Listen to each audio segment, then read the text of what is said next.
dos plain chan a kayo la jana lui den pho tong mong na jo o cho la no ya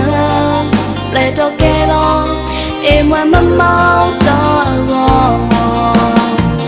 mau do we na so do we ya le do na ke lo cho na go ma go do we ya e mau ba na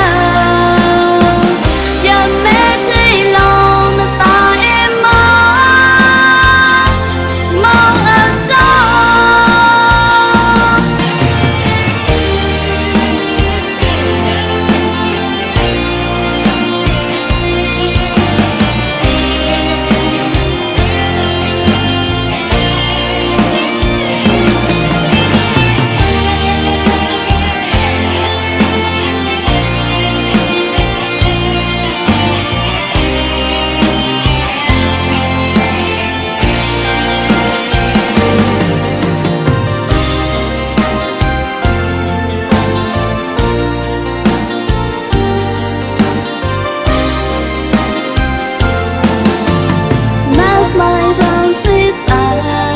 la no tim e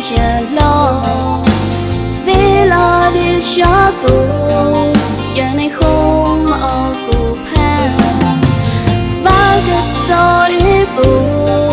na sa e no e go kan so ma phe long ya so blo ya bo ta ya nei au ma dos plain chan a kayo la jana lui den pho tong mong na jo o cho la no ya le do ke lo e mwa ma mau